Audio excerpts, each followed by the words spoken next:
So, hello everyone. I hope you all are doing well. This video is going to be for GATE 2026. This is the first video for GATE 2026. So, in this video, I'm going to cover every aspect from subject completion, revision, test series, PYQs. Each and everything is going to be covered in this particular video. And if you don't know me about me, like if you are new to this channel, I am Abid, and I am creating content for GATE from last 6 months. So I have seen the whole 2025 phase, how people have done it, what are the questions they have at the end during their exam phase and all those stuffs. I have prepared for GATE in my third year and fourth year. In third year, I secured GATE rank of 612, and in my fourth year, I secured rank 23.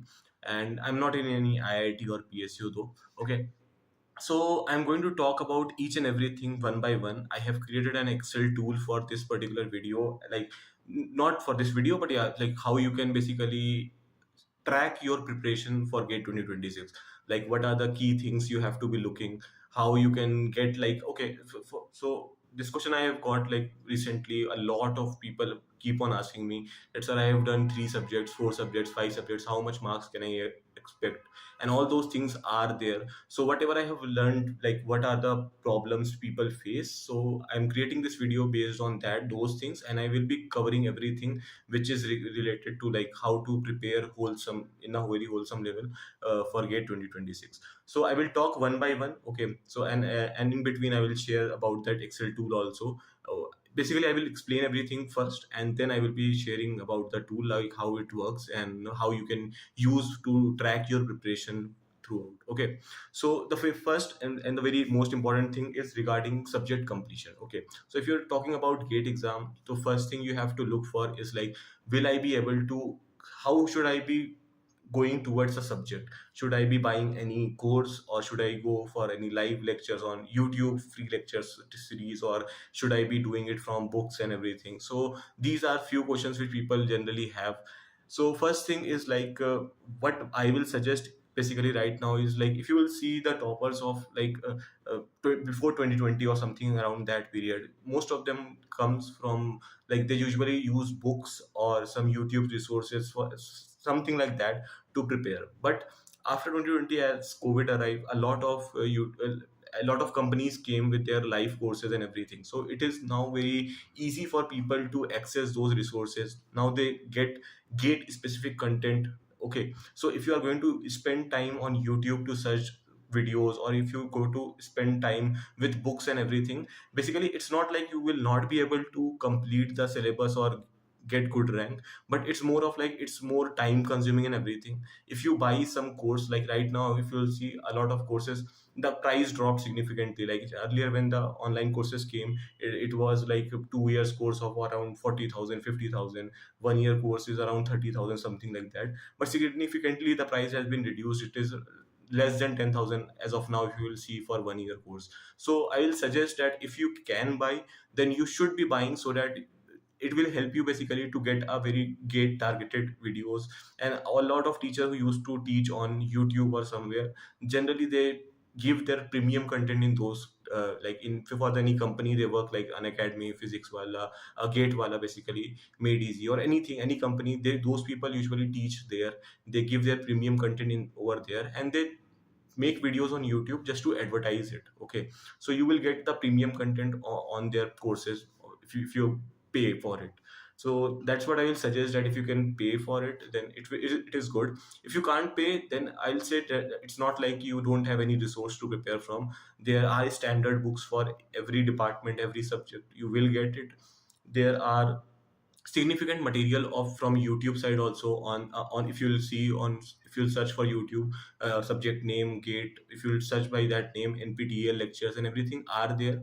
But yeah, for if you're preparing from free resources, it is going to be a very uh, it is going to be a tough journey, because you have to segregate the good content from the bad ones, and then you have to, because what I have seen, like initially I also started preparing from like basically free resources from YouTube videos when I started in my third year preparation of GATE. So what I felt in at that time is basically I started watching lectures. I watched around 12, 13 lectures of heat transfer from NPTEL, And then I found that okay, I have seen 3D heat transfer in 3D geometry and everything, but this is not applicable for gate. Basically gate doesn't ask such level of questions, so then I have to go for something more related to gates. So that's how it happened with me. So if you are preparing from any free resources, then I will suggest that you should be focusing on taking the syllabus very like you should be very consistent with the syllabus. Like if this topic is in syllabus, I will just watch lectures for this particular topic.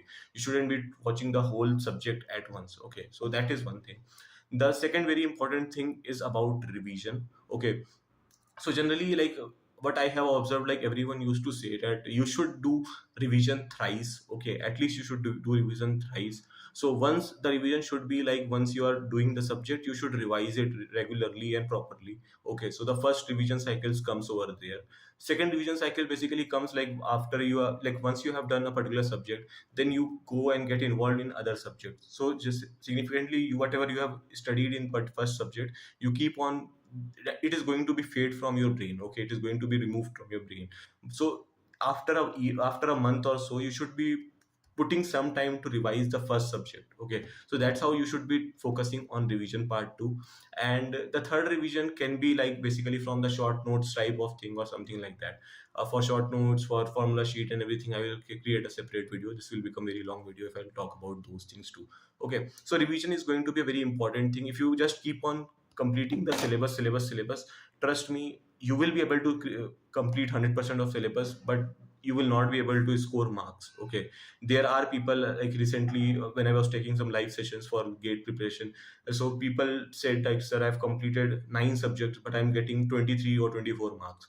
It is because people just focus on completing the syllabus. They are not focused on how to like, should I revise, should I do the PYQ, should I give some test and all those stuff. They are not very much into that. They are just completing the syllabus. So don't do this mistake.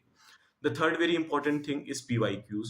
So once you are done with the subject and once you have done at least one revision, then jump to PYQs. Do PYQs seriously. Okay, and while doing PYQs, don't just keep on solving PYQs.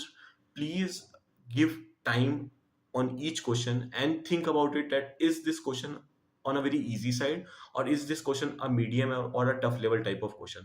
Whenever you find a question to be a medium to tough level, just mark it a star mark or something, or just take a screenshot and save it, so that when you jump to PYQ again, like once you are doing the second cycle of PYQs, you should be more focused toward those questions. You shouldn't be doing the more easier type of question. So while solving PYQs, you will find that there are questions which are just a one liner type question. You just have to put a single formula and you will get the answer. So you don't need to revise that particular question again.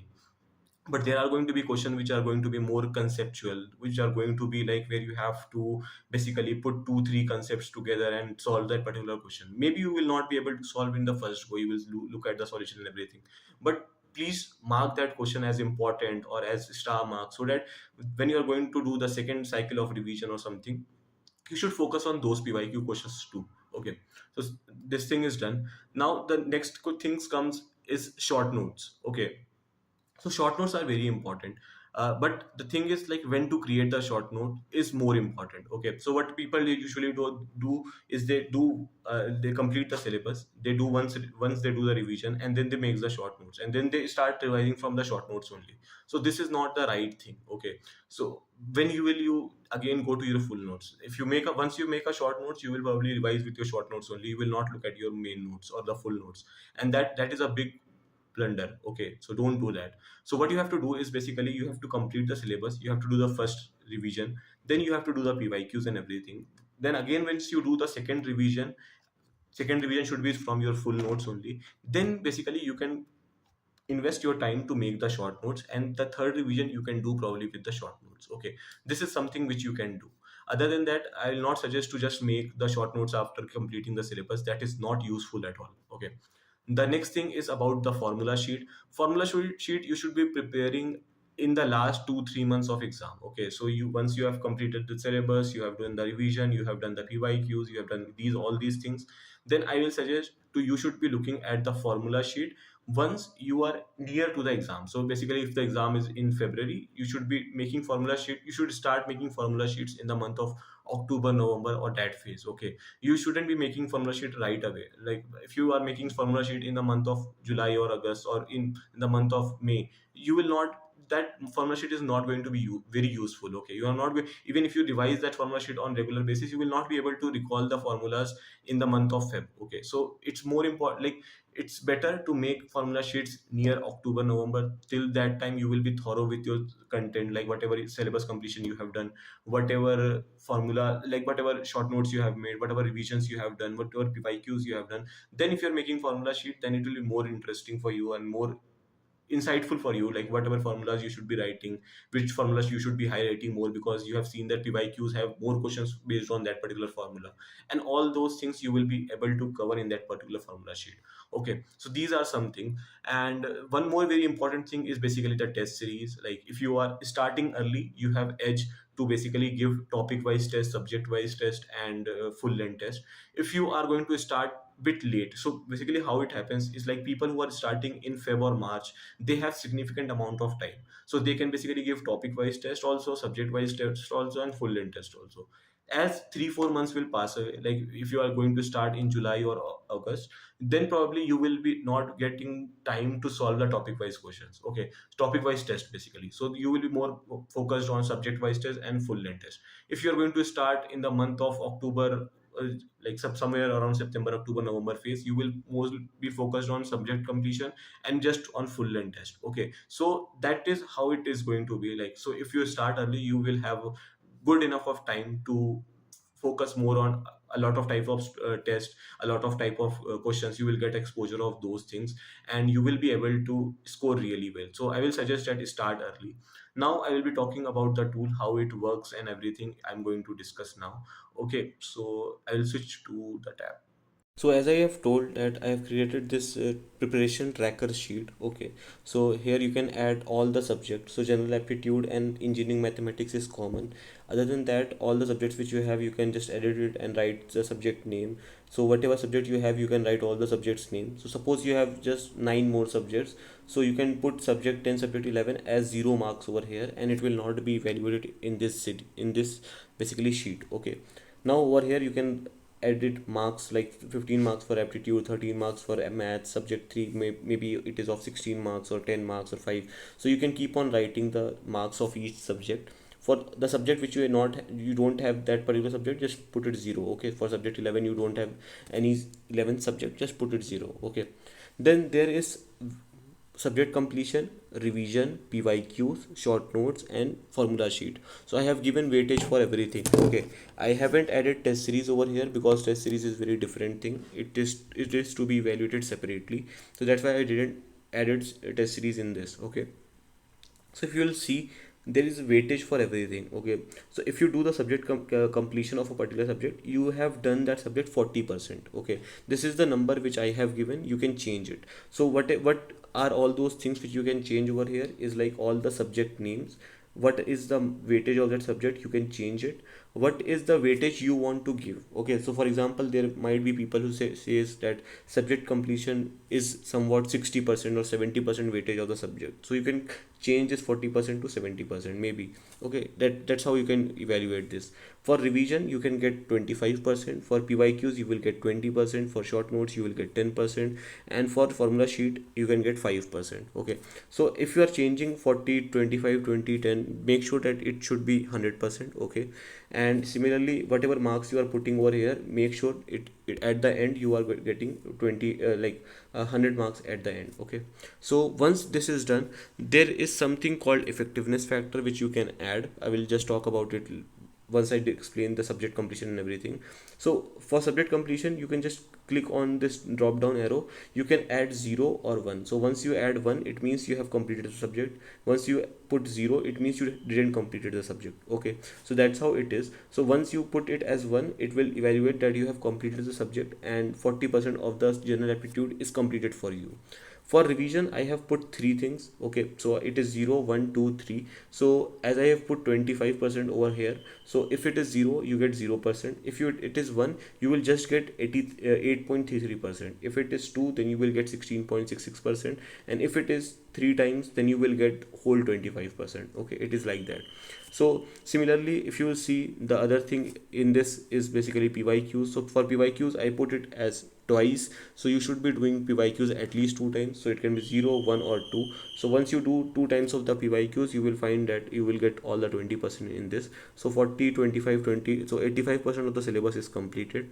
Similarly, short notes you have to create. If you have created, you can put it as 1. Formula sheet, if you have created, you can put it as 1. So this is how you can achieve 100% of a particular subject. Okay, so once this 100% is done, you can do one thing, that you can provide a effectiveness factor. So what happens then, like for example, I am a person, I have completed general aptitude, but I don't get confidence. Okay, like I think that okay, I have completed the subject, but I am sure that if the subject is of 10 marks, I will be able to, if I have completed everything, like okay, subject completion, revision, PYQs, short notes, formula sheet, I can say that okay, as I have done this much of thing, I can get 80% of what I have covered. Okay, so if I have completed a general aptitude which is of 15 marks, I can say that now I can get 80% of that particular marks because I have completed each of these things. Okay, if you see, if you put revision as one time only, so you will get 83.33. So if out of 13 you will be, you have just completed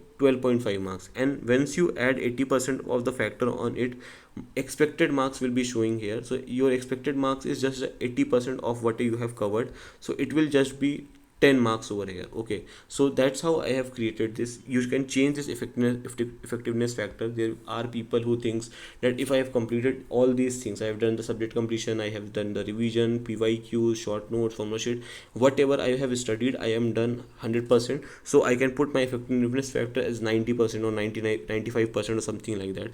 But I will suggest that put it as 80%. 80% is good. So if you have completed, there is a subject of 10 marks, you have completed it completely, and you have done everything, you can easily score 8 out of 10 in that particular subject. Okay, so that's why effectiveness factor is 80, and that's how you can play around it. You can keep on putting 1 0 2 3 4, so that you will be able to get like how much you can attempt. Basically over here, if you'll see, the attempt marks is 12.5, but how much marks you can expect in exam is basically 10 marks, because you can expect that you can achieve 80% of whatever you can attempt. Okay, so that is how it is made. So I hope this will be very helpful for you people. Okay, I will be sharing the link of it in my Telegram group, so from where you can download it. Okay, so I will be sharing the Telegram group link in the description. Please join the group, and if there is any comment, anything you want to share on this sheet, or on anything you have any doubt, you can share it in the comment section. I will try to answer everything. Thank you.